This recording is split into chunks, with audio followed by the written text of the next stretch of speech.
Hello, Gaston County. Welcome to episode number 127 of Gaston's Great, a podcast highlighting some of the great things happening in and around Gaston County. I'm your host, Stephen Long, and we're coming to you once again from the worldwide headquarters of GSM Services. We simply believe in discussing more of the reasons why Gaston's great. We are highlighting another great organization this week as we highlight Catherine's House. We have Kathy Gauger, with us today. Kathy is the president and CEO of Catherine's House. Kathy, it's great to have you on, and welcome to the podcast. Thank you for having me. Absolutely. So as usual, we're going to get right to it. So first, before we get into maybe talking specifically about Catherine's House, can you just tell us a little bit about yourself, anything that you'd like to share? Sure. So I grew up in Western New York, rural Western New York, in a town that had more cows than people. Okay. Go Bills. I'm a Buffalo Bills fan. Oh, yeah, excellent. Yeah.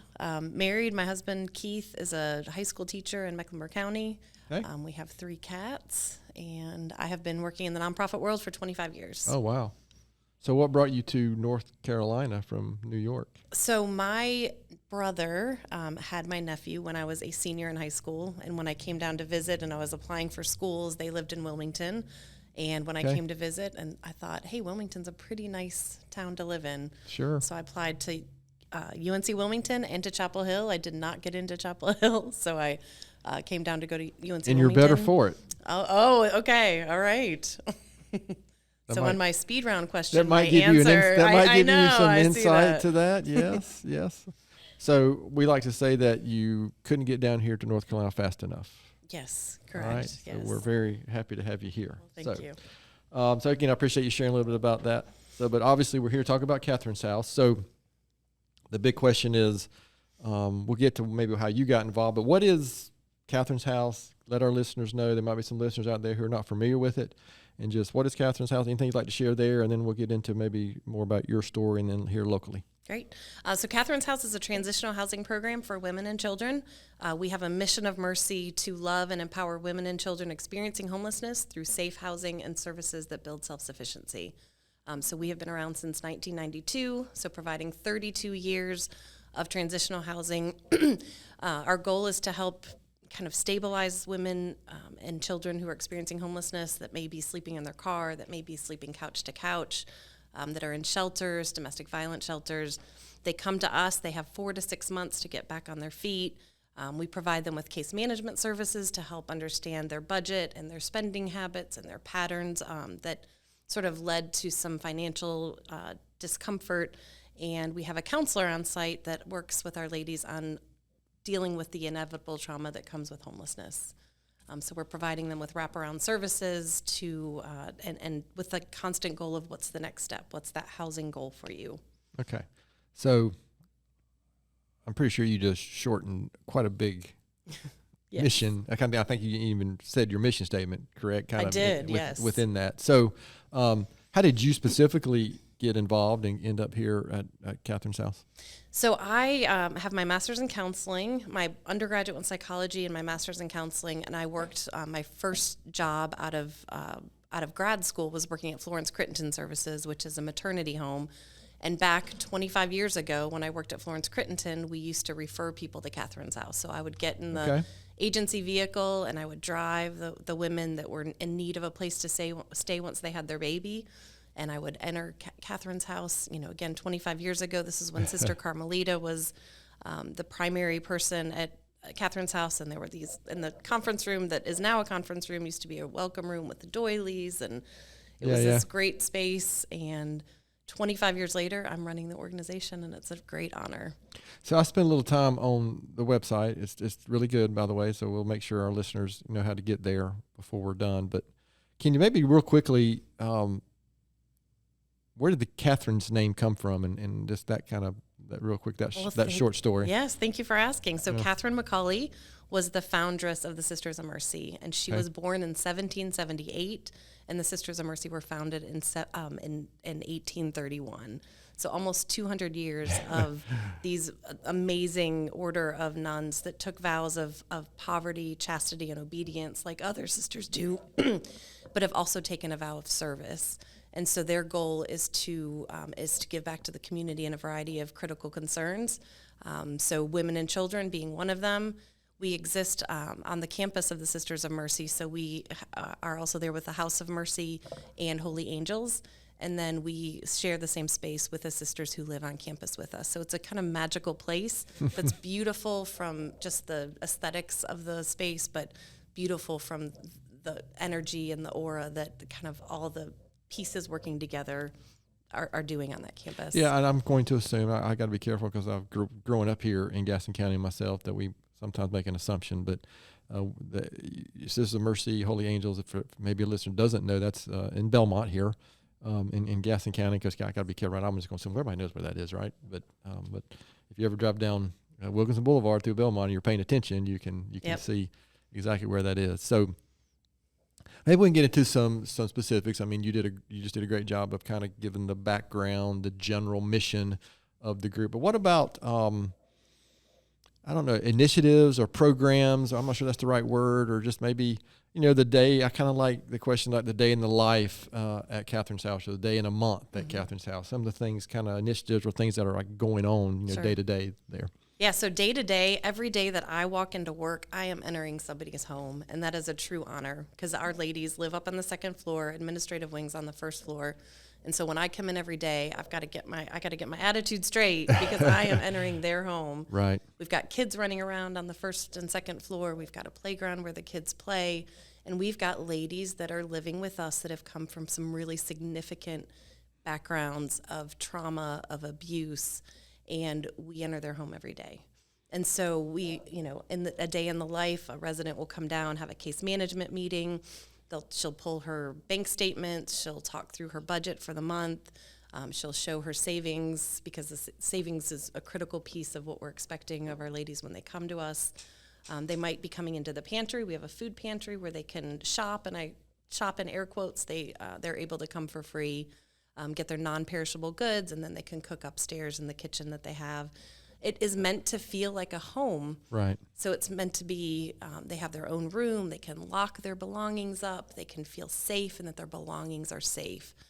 When you think about not having a consistent place to sleep and you've been couch surfing or you've been sleeping in your car, that lack of safety is so significant. So when you come to Catherine's house, you can lock that door. You know that your belongings are not going to be messed with by anybody. It just really takes that, that lowest piece of Maslow's hierarchy exactly. of That's needs. exactly what I was thinking of. Yes. Yeah. And then you can move up. You can Yeah. You can get, towards that feeling of safety, belonging, security. Yeah.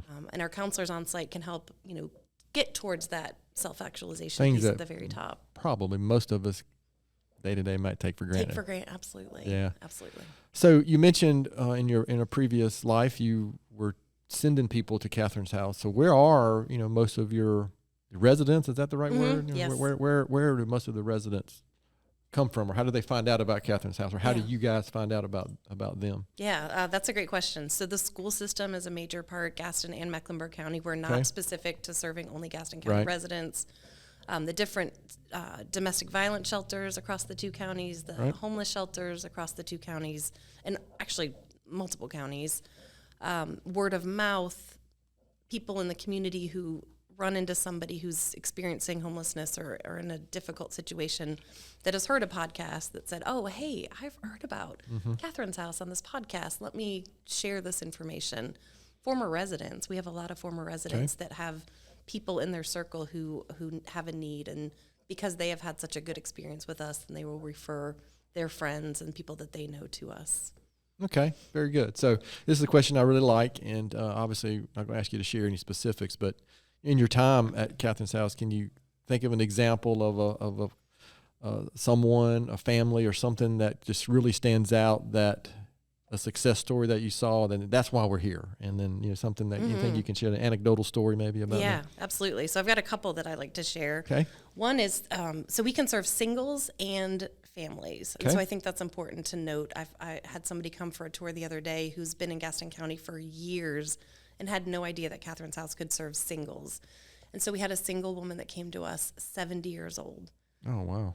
70. She lost her house. due to medical issues, due to a relationship issue. She was sleeping in her car. She would sleep at a truck stop, and the truckers, it was a community, the trucking community.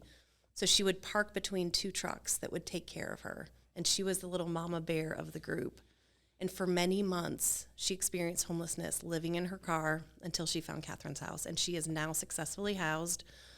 She is doing wonderfully well, and we follow her through our aftercare initiative, which is an important initiative that we started within the past 2 years, that says once you leave Catherine's house, we know that you still have needs. And it's not just we're done, like, bye-bye. Right. We're going to follow you for up to 2 years to make sure that you still continue to have the resources. We served a mom and her 2-year-old son when she was living, able to afford her rent, living in this little cottage house, and her landlord decided the housing prices had skyrocketed. He wanted to sell. She was at the mercy of him, and he gave her 30 days to vacate. She didn't have time to get her security deposit back. She didn't have enough money in savings to put on a new security deposit. So she was going to be with her car. She didn't have any family members to go stay with. She was going to be living in her car had she not found Catherine's house. And she is now successfully housed, living in an apartment that she can afford, and her son is doing amazingly well. Yeah, so that's interesting. Again, my little sheltered life, I guess, the 70-year-old is not what would have come to my imagination. No, it's a changing face of homelessness. It really is. Because when you hear what you were describing, the mission and what you're typically seeing, you just don't think of that. But why not, right? I mean, that the spectrum of individuals that things just occur. I mean, it's not really it's age independent, I guess, right? Mm-hmm, I mean, is. on that kind of stuff. So. That's good. I appreciate you sharing that, because I know our listeners, and even me included, like to hear those specific success stories. I don't know if you can answer this, but how many residents are you typically housing there? Or is that No. Yeah, we can serve up to 15 women and 11 children, and so we tend to serve 85 to 100 every year. Okay. And so we've got 15 individual bedrooms. They're tiny. It's an old dorm, a 100-year-old building. If there's a tornado or a hurricane in Gaston County, this building is where you want to be. It's very solid. Yeah, I mentioned this before we started recording, but there's a great video. If your listeners out there, there's a great just 7 or 8 minute video, and you can see some of the spaces, but just a great testimonial, but also some of your team on there talking. Mm-hmm. So yeah, it was just really informative, and so again, well worth the time. So. Again, this is a similar question, but looking back at your time at Catherine's house, is there something that stands out that you're most proud of accomplishing or seeing happen that may be different than when you first started, or something that you can share? Yes, that aftercare program. Before, okay. When you left, it was kind of good luck. Call us if you need us. Bye-bye. Yeah. But we really realized that the first 2 years following an episode of homelessness, it's based on research and things that have been observed over the years, is a most vulnerable time to returning to homelessness. So if we can implement the supports needed to prevent that return to homelessness, it solves issues all around. And so we have now a very formal aftercare program. It has been in operation for 2 years now, and we have had our first successful aftercare graduates who are fully housed and employed, and we have been able to see them through the season of their life, through their actual episode of homelessness, through their being housed and maintaining their housing. And that's what matters. We're trying to solve homelessness one person, one family at a time. And when we can do that and get them into housing and have them stay in housing, that solves, that's what we are here for. That prevents so many other myriad of other issues. Mm-hmm. We like to use the word opportunities, but issues is probably a better word for that type of situation. So remember, this is you've already shared answers to this question, but I'm going to make you answer again anyway. This is a podcast, remember, about Gaston County, why we think Gaston County is such a great place. So why is Gaston County in general, and not obviously you mentioned it's not just serving Gaston County, but why is it better? Why are we better here off because Catherine's house is here? So we are a very unique response to homelessness. So Gaston County is great, and I serve on the governance committee of the Continuum of Care, and it's a formalized response to homelessness, and it does include a tri-county area. It's Gaston, Lincoln, Cleveland, but we represent a group of agencies, and organizations, individuals who are passionate about solving homelessness in Gaston County, and so that exists. I just graduated from Leadership Gaston 2023, Okay. best class ever. No question, no doubt. No, Yes. no doubt. And and just getting to know the different industries that exist in Gaston County, and I think that Catherine's House makes Gaston County great because of the service that we provide, which is getting people off the streets, out of their cars, safe and with services. But we surround them with love, care, and mercy, and we surround them with the tools needed to move from this episode on and beyond and be successful. Yeah, that's good. So I've been here a long time. I've been involved with United Way and Community Foundation. So again, I was familiar with Catherine's House. I'm familiar with Holy Angels. Again, being here, and Holy Angels was one of our very early episodes here. But the two words that come to mind, you've already said one over and over because of mercy and grace are two words and concepts that I just for some reason associate with Holy Angels. Or obviously, Sisters of Mercy, right? It's in the name there. But those two concepts are so integral in solving so many of these opportunities, right, that we have in our community. So I appreciate greatly what that concept and how it's utilized within the work that you're doing. So looking ahead, that classic question, 5 to 10 years, I'm not sure. I know in our business, we don't even look that far ahead anymore. Things change so rapidly. But, looking ahead, how do you envision the future looking for Catherine's House, other than it'd be great if we didn't need Catherine's House, right, or those types of organizations. Right. But how do you envision the future? Right. Unfortunately, I believe that we will continue to be required, and it's based on the significant increase in the housing costs.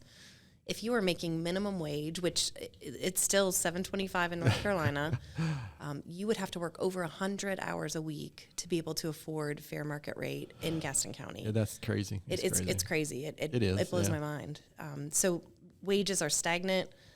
Housing costs have increased significantly. Food costs, power, utilities, all of that. So there's going to continue to be a need for Catherine's House, and so.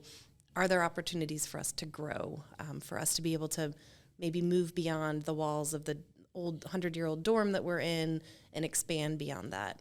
There are some models of care out there that use little cottages to kind of use as a next transition for folks experiencing homelessness that can have a little bit of a longer time. We have a 4 to 6 month window that we can serve our ladies, but there are people that come to us that need much longer than that.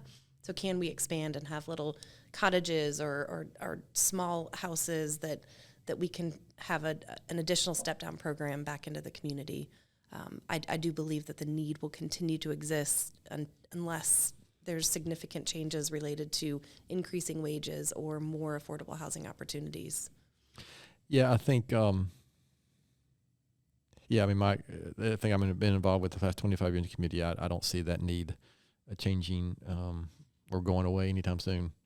It seems where we're located, and we're here in downtown Gastonia, so I would say since the last 4 or 5 years, that seems to be getting more noticeable or more of an issue. So, yeah, it'd be nice that we could maybe say that it's going to go away, but I don't think that's going to be the case. So, and can I just interject absolutely. on that? So I think a lot of what downtown Gastonia is seeing and has an idea around what homelessness looks like, it's the person with the backpack that's hanging out, around the pavilion. It's the person with the shopping cart that's pushing down Wilkinson Boulevard, Franklin Boulevard. It's not. It's the people that are sleeping at the bus stop or the truck stops. It's the people that are sleeping in their cars at the Walmarts, that are productive, that are working during the day, and that don't have a place to sleep at night. They're pillar to post, sleeping from couch to couch, and don't know which couch they're going to get to sleep in on that night. And so they're the face of homelessness. I just want to make sure that it's different. Oh, sure. I think what people, and that's kind of my point, I guess, about the 70-year-old that you described doesn't come to my ignorant mind about that, right? Because I'm just not in that world like you are on a day-to-day basis. So specifically with kind of what we've discussed so far, is there anything that I haven't asked that I should have asked? Obviously, before we finish, we'll make sure we swing back around so you can share with our listeners how to find more information and all that. And we'll maybe even talk about any that you mentioned. I know there's a couple of events that you guys have. Yeah. We'll make sure to touch on that before we finish. But anything that I haven't, question I haven't asked, or something you want to share before we shift gears with these all important questions that we have? Yes. I think we really are a best kept secret in Gaston County, and I don't want to be that anymore. Absolutely. I want people to know that we exist. I think there's also some understanding that we are an undisclosed domestic violence shelter that people are not supposed to know about, and that's not the case. And I welcome people to come, take a tour, lay your eyes on what we're doing. We do serve women that come from domestic violence situations, but we are not a DV shelter where they're coming that night for safety, and we remain undisclosed. So I think that's an important piece that I want to make sure that people know, and to reiterate the fact that we can serve single women, and that is actually not the vast majority, but last fiscal year we served 54% single households versus the 46% women and children. And so we're doing both of those, and they're both very important household types to serve. All right, so you mentioned, I'm going to go back, you mentioned this briefly. I think you said you had a counselor on staff. Well, what kind of staff do you have? Is it how are they trained? Is it nurses? I mean, without me knowing, again, totally ignorant, just kind of maybe share what kind of support staff do you have? Right. So we have the development director that's going to help us raise money to support, because we are not funded by the government in any way at this point. Okay. So our funding comes from private donations and individual fundraising events. We do get some from the Sisters of Mercy, but it is a nice percentage, but we are not fully funded by the Sisters. Understood. We have a case manager on site who has a master's in psychology, and she is working on the budgeting, the connection with resources piece, and then our clinical director has her master's in counseling, like I do. We're both licensed clinical mental health counselors, and so we've got the kind of the letters to say that we are know what we're doing to help with that trauma piece. That is such a critical piece. And so then we have our support staff that help us with the building and volunteers and facility. And then we've got our HR office manager. Sure. Our staff wear a lot of different hats every day when they come in.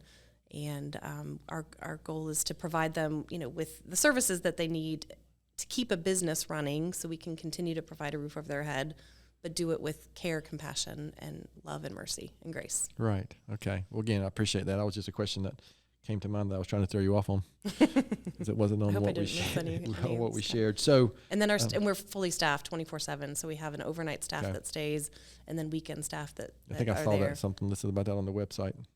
Yeah. I mean, I guess you would almost you'd have to be, right? I guess. Yeah. Oh, yeah. Mm-hmm. So again, I appreciate you sharing that, Kathy. So again, like I said, we'll swing back to make sure we finish off with anything and everything about how to find more information out. And we'll talk about the events and fundraising, anything that you do there. But we do have these, and this is a podcast about Gaston County, and we do subject our guests to these, what we call the Gaston County speed round of questions. And I'd normally come up with a name for it. So this is going to be the UNC Wilmington speed round of questions. Okay. All right. And I'm going to assume that do you live in Mecklenburg County? I do. I know. So we'll have to, I was a little nervous about telling you that. So yeah, we don't play around with that, because Charlotte is the gateway to Gastonia. But these are all Gaston County related questions, and even though you live in Mecklenburg County, we don't care. We're going to make you answer them anyway. I'm good. Okay. Let's so, go. Have you ever been to Tony's Ice Cream? Give me something. I know.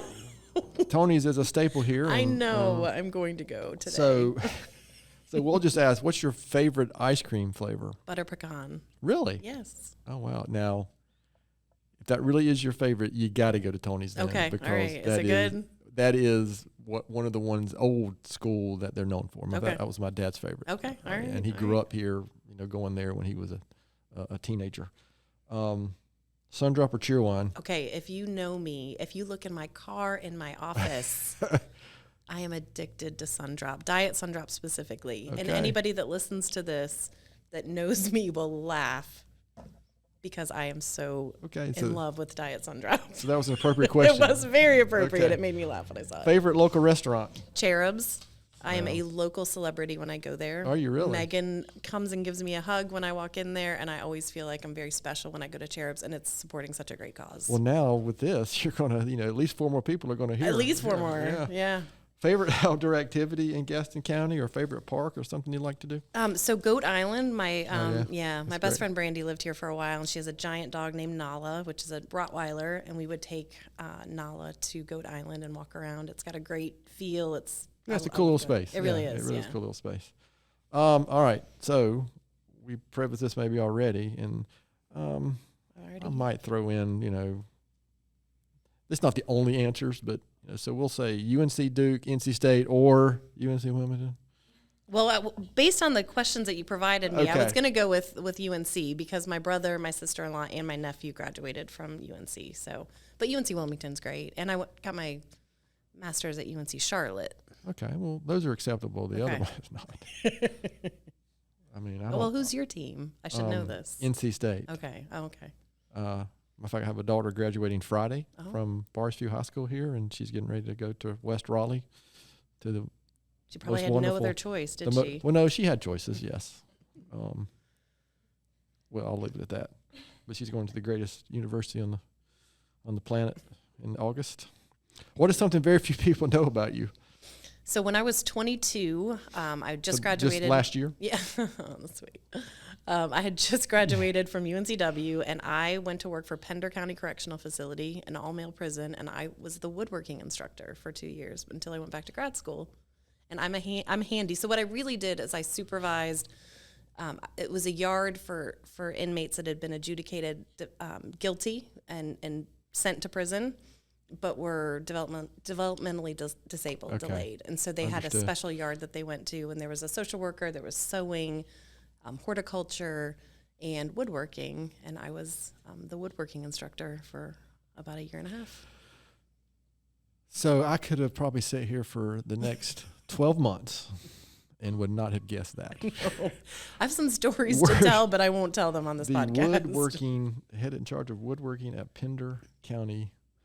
And most people probably don't know. I've been to Pender County, so most people don't even know where Pender County is, probably, in eastern North Carolina. Mm-hmm. But that is definitely a very unique, one of a kind answer. Like that, yeah. So I'm assuming you were not making sharp objects for the.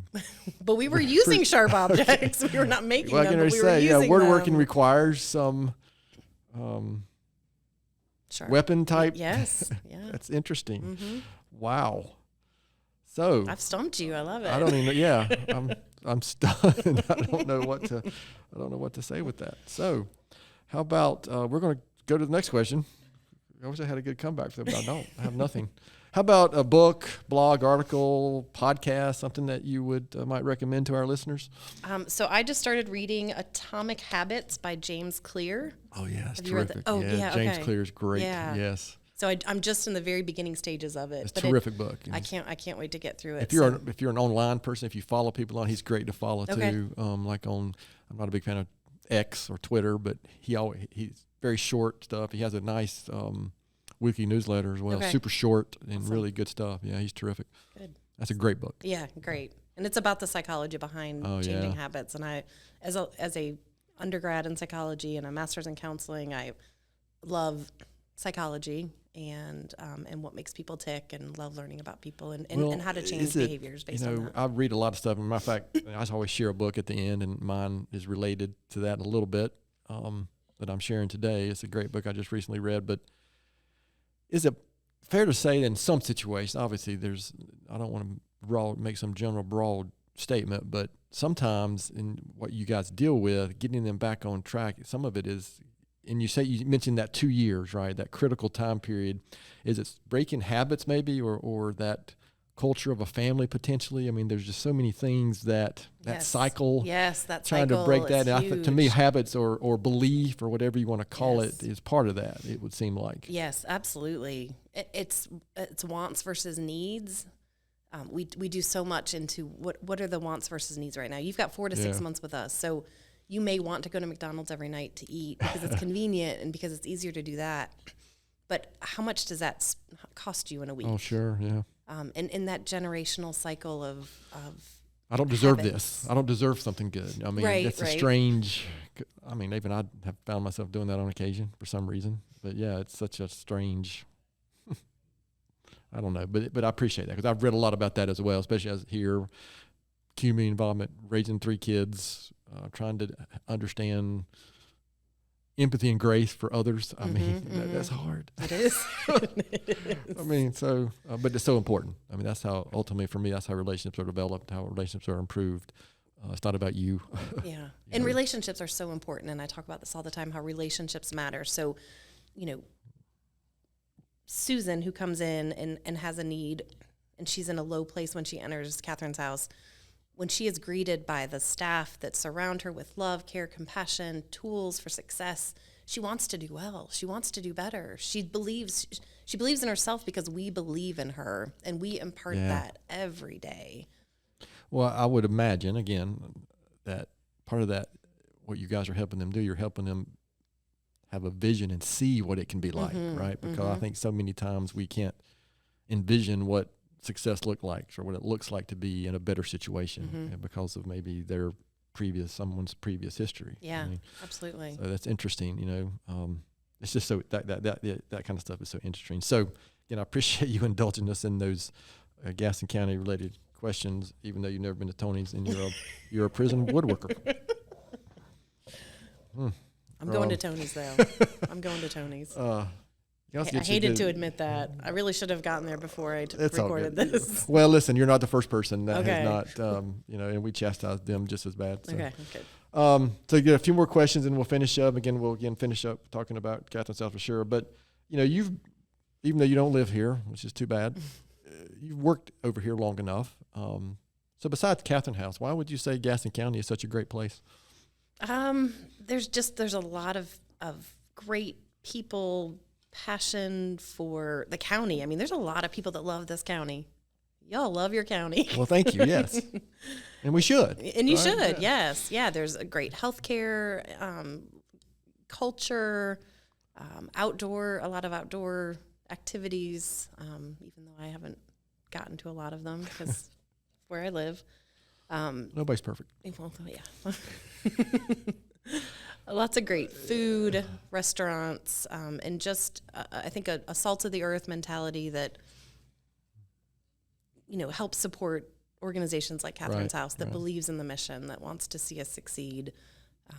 So I love Gaston County. Well, that's good. I appreciate that, especially somebody who used to live above the Mason-Dixon line, and now I've got 2 strikes against me. Yeah, I mean, it's just the river's just a little. I know.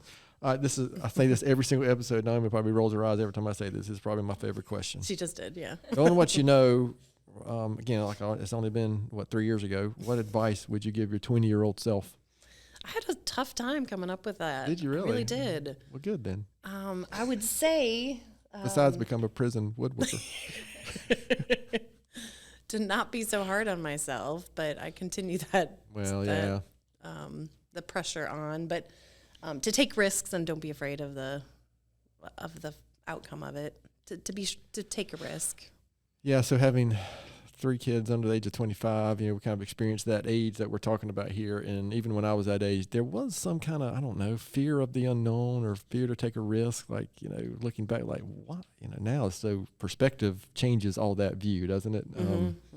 The things I thought were scary and big at 20 are not. Right. So anyway, again, I appreciate that answer, and that's really good. So, and so many 20-year-olds just, I don't know, things that weren't a big deal or seemed like a big deal just weren't. So. Yeah. Don't sweat the small stuff. Yeah.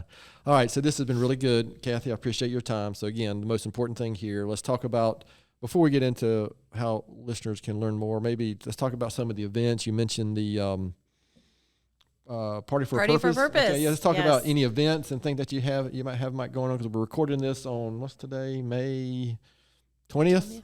But it won't be released for several weeks. Okay, so a little under a month we'll be releasing this. So don't talk about anything that's going to happen between now and then, because it makes me look like I don't know what I'm talking about. But gotcha. Just kidding. September 27th. So we're good. We're good on timing. September 27th. And to the bourbon drinkers out there, we have a bottle of Pappy Van Winkle. Apparently, that's a big deal. Okay, I've heard of it, but yeah, I'm that's not going to that be much of an aficionado. that's going to be auctioned off as part of our silent auction. But I will enjoy an old fashioned every now and then. So, but Pappy is like it's some big deal. Some big deal. Okay, apparently, that's what I hear. Oh, cool. So we've got a bottle of Pappy, and we're going to have a lot of silent auction items. It's a fun party at Daniel Stowe Botanical Gardens, and it's a great way to come together, celebrate the work that we're doing, and to have a party and have a good time. Right. We're also raffling off a car, and so one of our major fundraising events is we go to the several of the 20 plus of the Catholic parishes throughout the Charlotte Diocese, and we go to a weekend full of masses. We just did one this weekend up in Hickory, and we sell raffle tickets to win a brand new Honda HR-V. So it's a labor of love, and we get around, from Morganton to Hickory, Charlotte, Asheville, Hendersonville, Winston-Salem to the Charlotte Diocese to sell tickets to get the word out about Catherine's House, but to also give an opportunity to win a vehicle. Our winners last year were 70 and 74 years old. Okay. And they were so excited to get that new car because they were able to give their car to their granddaughter. Their granddaughter had been in Germany with her parents for several years. And when she came back over, they were really happy to be able to get her a car. And so them winning the car, let them give their old car to their granddaughter. So how does that work? Do you sell enough raffles to buy the car, or does somebody help? Is there a dealership that helps with that? Or? Yeah, so we are able to get it at cost, which is great. Okay. And good. We welcome a free car if anybody's out there this round. Well, I'll almost pause before I ask. Am I getting ready to step in it? But no, I'm not afraid to ask a dumb question. So any other events that you have throughout the year, or is that pretty much the main fundraisers that you guys do? Okay. Yeah, those are our two signature events. And then we, of course, accept, donations. Sure. We write grants, so we do a lot of grant writing. Okay. And it kind of fits a sweet spot of working, grants that want to work towards ending homelessness. And so grant writing is an important part of that. The Party for a Purpose is a really fun time. So I encourage people to get to our website, and we'll be getting tickets up there pretty soon. And did I read right? That's that Stowe Botanical Garden? Yep, okay. It is. Mm-hmm. Yeah, it's a great event. Beautiful backdrop. It is a great place. It really is, I was at an event for Promise for Haiti. I was there too. A couple of weeks ago. Yeah, I was there. Okay. Yeah, that was interesting. It was great. Yeah. And Omer Shedd and I are good longtime buddies. So he does a great work down there. Sorry. Yeah, he does. I shouldn't be giving Promise for Haiti any shout out for this episode. Sorry. All right, so where can listeners go to learn more, find more information? Are you on social media, all that kind of stuff? We are, yes. Find us on Facebook and Instagram. Just Google Catherine's House. Yeah, I did. I mean, it went straight to the website. Mm-hmm. So again, it's a great website. So www.catherineshouseinc.org is our website. Right. And then we have links there to our Instagram and our Facebook. We post a lot on Facebook and Instagram. We want you to know what your dollars are going towards. And so you can find out all kinds of activities on Facebook. And All right, we're going to appreciate you sharing that. Any last words before we wrap up this episode? I think it's important in this economy that people continue to search into their pockets to support nonprofit organizations. We really, the support that we get from the community to help do the work that we do changes lives. And without that support, we're at risk. And so it's a changing economy. It's an election year. And I just ask that people see if they can, to any nonprofits, any charities, to dig deep and support those that are doing amazing work. I mean, there's always that risk that somebody won't be served, right? Right, absolutely. Yeah. So you guys, listeners out there, you heard the good work that they're doing, and so again, think about that. And I've almost quit asking this question, but because I don't even like to talk about it. But have you kind of recovered completely on your operation, everything from COVID? I don't even like to say that word anymore. I know. Because I think it's getting long enough that maybe we even should. But I know that it impacted so many nonprofits. It did in dramatic ways. So we actually fared well through COVID. Okay, good. Believe it or not. So we were able to get some support from the from PPP loan and employee retention credit, ERC. We stayed open. We did not close our doors. We stayed open. We had a couple of outbreaks within the Sure. doors, which to be expected, but we handled it well. And so, yeah, we fared okay. Well, good. Listen, I appreciate that. I appreciate your time, and I appreciate the work that you and your team are doing for not just our area, but a broader area as well. So, as usual, I'm going to finish up with my own book recommendation and kind of quote and thought for the week. And my book is it might be getting close to being considered a classic, even though it's really not that old. It's called Mindset by Carol Dweck, Dweck. So if you like Atomic Habits and your background, I would encourage you to read Mindset if you've never. Yeah, no, I mean, it's one of those you read. I'm like, yeah, that's me. Yep, that's me. I need to do better. That's me. But it's just, a growth mindset versus the negative mindset kind of, and yeah, I might struggle with that occasionally. So my quote or thought for the week is similar. I've been reading a lot of John Maxwell lately. You probably, if you listen to this podcast, you've heard me recommend a couple of his books. But John Maxwell said, "Change is inevitable. Growth is optional." So regardless, change is going to occur. If you just look at Gaston County over the last 10 to 15 years, change happens, and it's up to us to whether we're going to and how we're going to deal with that. And we're going to take the opportunities that come along with that, or are we just going to let the train run over us if we just sit in the same spot on the track? So I'm a big fan of John Maxwell, and I like that quote about change. So to our listeners out there, thanks so much for taking time to listen to today's episode. Please continue to spread the word if you can about the podcast. And please don't hesitate to contact us here at our email address, which is podcast@gastonsgreat.com. We're always looking for suggestions for future topics and guests. You can find the podcast and subscribe at the website, gastonsgreat.com, or anywhere you listen to podcasts. And please follow us on all our social media platforms. And apparently, as Naomi continues to remind me, give us a good 5-star rating, helps us get noticed. Thanks again to Kathy for being our guest today. Gaston's Great is produced and brought to you by Naomi Hunt and Amy Anderson from GSM Services. I'm your host, Stephen Long. Thanks again for hanging out with us, and please keep coming back to hear more reasons why Gaston's great.